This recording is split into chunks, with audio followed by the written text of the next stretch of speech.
이런 드라마가 보고 싶었습니다. 나빌레라. 나이 70에 발레를 시작한 덕출과 23 꿈 앞에서 방황하는 발레리노 체록의 이야기입니다. 녹록하지 않은 삶의 길을 걸어가는 사람들에게 꿈은 언제나 다가옴을 쉽게 허락하지 않았죠.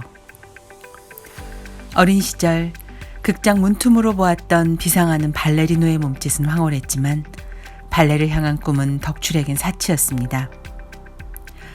체록은 축구선수로 성장했지만 19 늦은 나이에 발레를 할 때만 자신의 가슴이 설렌다는 것을 알았습니다. 그런 두 사람이 만났습니다. 체록은 덕출의 발레 선생님이 되었고 덕출은 체록의 학생이자 매니저가 되었습니다. 우여곡절 끝에 발레 수업을 위한 첫 테스트를 받게 된 덕출. 처음 입어보는 발레복은 쑥스러웠지만 그것만으로도 발레리노가 된 듯 기뻤습니다. 멀어져가는 극장을 뒤돌아보고 또 돌아보며 아버지의 손에 이끌려 집으로 가야만 했던 어린 시절을 생각하면 정말 꿈 같은 일이 아닐 수 없었죠. 손을 위로 올린 채 발끝으로 1분 동안 서 있기. 당연히 쉽지 않았습니다. 하지만 온 힘을 다해 연습했습니다. 발레라고는 한 번도 해본 적 없는 그의 몸은 강렬히 저항했고 비틀거리다 넘어지길 수십 번이었지만 다시 일어났습니다. 그리고 일주일 뒤 인생에서 가장 긴 60초에 도전했습니다. 땀을 뻘뻘 흘리며 버텨내는 그 순간은 그의 인생에서 아름다운 또 하나의 기억이 되었습니다. 축구 감독인 아버지가 사고로 교도소에 가고 어머니마저 세상을 떠나버린 후 체록은 혼자가 되었습니다. 발레도 해야 하고 생활비도 벌어야 하는 그는 꿈에만 몰입할 수 없었죠. 게다가 부상으로 재활치료도 병행해야 했는데 그런 그를 더 힘들게 하는 것은 체록이 아버지 때문에 축구를 그만두게 되었다며 끊임없이 괴롭히는 친구 호범이었습니다. 덕출은 호범에게 한마디 합니다. 체록인 그런 아이가 아니야. 괴롭히지 마, 체록이. 웃지 말고. 체록인 크게 날아올 사람이야.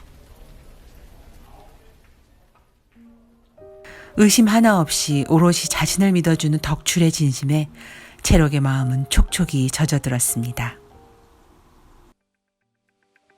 덕출에게는 취준생 손녀 은호가 있습니다. 열심히 공부했고 최선을 다했지만 취업은 쉽지 않았고 공평하지도 않았습니다. 인턴십 통과를 빌미로 사적인 일을 시키고도 객관적으로 우수했던 은호를 탈락시킨 점장은 모든 책임을 은호에게 돌렸습니다.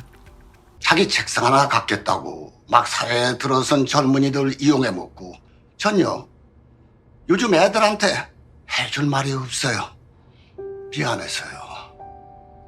열심히 살면 된다고 가르쳤는데 이 세상에 안 그래.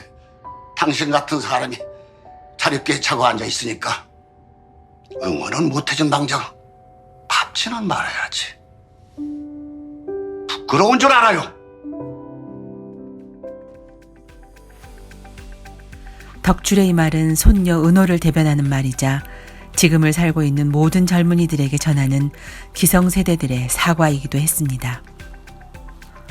혹시나 하던 걱정. 덕출은 알츠하이머 환자였습니다. 발레를 시작하면서 체록을 돌보기 위해 무언가 적는 줄 알았는데 그의 수첩에 적힌 글들은 사라져가는 자신의 기억을 잡아두기 위한 처절한 족적이었고 자신이 누구인지 잊었을 때를 대비한 최후의 증명이었습니다. 그것을 우연히 보게 된 체록은 덕출이 자신에게 그러했듯 이제는 자신이 덕출을 지켜드려야겠다고 생각했습니다. 흰눈이 흩날리던 어느 날 기억의 길을 잃어버린 덕출은 매일 오가던 길에서 한 발도 떼지 못한 채 서 있었습니다. 마치 낯선 세상 속으로 들어온 이방인처럼 말이죠. 체록조차 알아보지 못하는 덕출은 불안에 떨었고 그의 기억을 살려내기 위해 체록은 어둠이 내린 거리에서 오로지 덕출만을 위해 발레의 나래를 펼쳤습니다. 사는 것이 참 고단합니다. 젊은 사람들은 믿고 의지할 어른이 보이지 않는다고 하고 나이 든 사람들은 자기 주장만 분명한 젊은 사람들이 부담스럽다고 합니다. 굳이 확인하지 않아도 되는 서로에 대한 믿음과 다름을 흔쾌히 인정해 줄 수 있는 여유가 우리에겐 필요합니다. 덕출과 채록이 발레를 통해 보여줄 아름다운 세상에는 그런 믿음과 여유가 함께 하겠죠.